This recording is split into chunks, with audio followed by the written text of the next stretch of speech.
Okay, you have made it to the last module. In this module, we'll be talking about medications you may see. I've divided it up into several parts. First, we are going to talk about the trend not to prescribe antibiotics when the illness is being caused by a virus and drug resistance. This module should not act as a substitute for your investigation of medications you will be administering or supervising. It is always important to read the insert from the pharmacy or applicable drug information before giving any new medicines.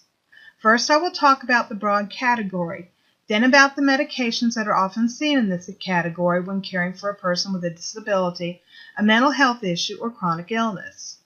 Don't panic. A lot of people feel overwhelmed when they get to this module. There is a lot of information that is important. But remember, you do not need to memorize or know everything. Just focus on the things that you need to watch for. I'll point them out. Everything we will be talking about, side effects, adverse reactions, etc., is written down.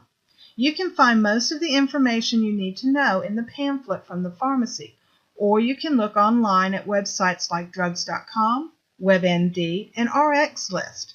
There are a lot of good websites, but remember, it must be one that is recognized by medical professionals, not somebody's blog or opinion. By the time we're through, you should have a good understanding of the things to watch for in all of the categories and how to look up the information if you come upon a drug you are not familiar with or we did not go over. I'm going to say it again. If in doubt, check it out.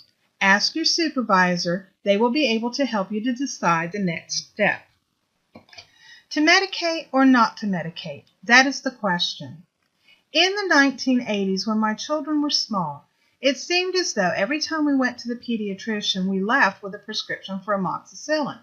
It didn't matter why I brought them in, be it a cold or an ear infection or an upper respiratory infection. Antibiotics are still being used many times when it's not appropriate. Antibiotics can only treat bacterial infections, illnesses caused by parasites, and some types of fungus.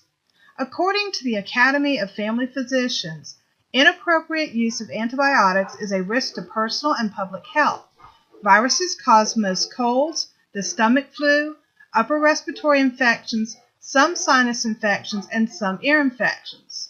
For this reason, antibiotic treatment is not useful. Many doctors are now holding off on prescribing an antibiotic and treating the symptoms like cough, fever, and pain. Antibiotics may be prescribed when secretions are yellow or green or if the person is not getting better. One of the significant factors in the trend of not prescribing antibiotics unless necessary is the increase in the incidence of drug-resistant microbes. We will talk about them next. According to the Mayo Clinic article, Find Out How Overuse of Antibiotics Has Increased the Number of Medication-Resistant Germs. Approximately 2 million infections caused by antibiotic-resistant bacteria occur in the United States each year, which result in 23,000 deaths. Overuse of antibiotics can lead to resistance. Antibiotics are not only prescribed for people, but are used to bring livestock and chickens to market quicker and to allow for overcrowding in stockyards.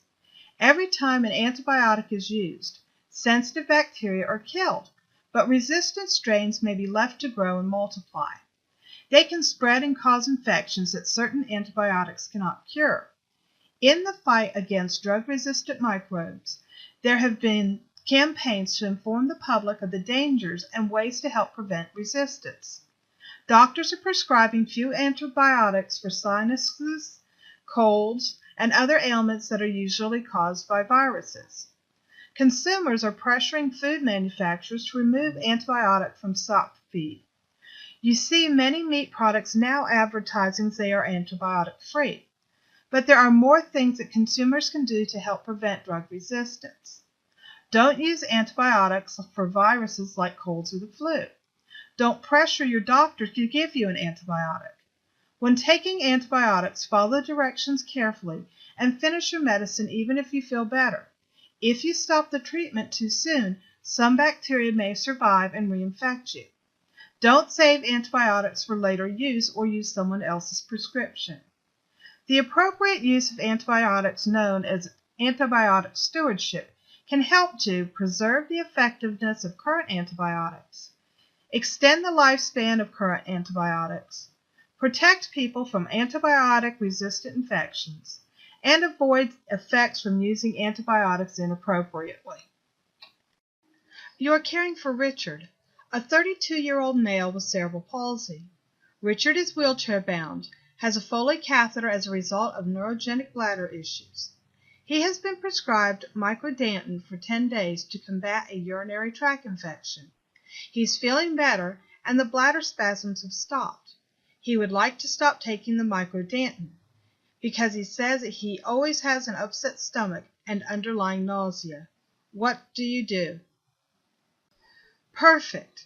You should call the doctor and relate the problems that Richard is having with his medication. The doctor can then order something to help with the nausea and upset stomach. All prescribed antibiotics should be taken unless the doctor orders you to do otherwise.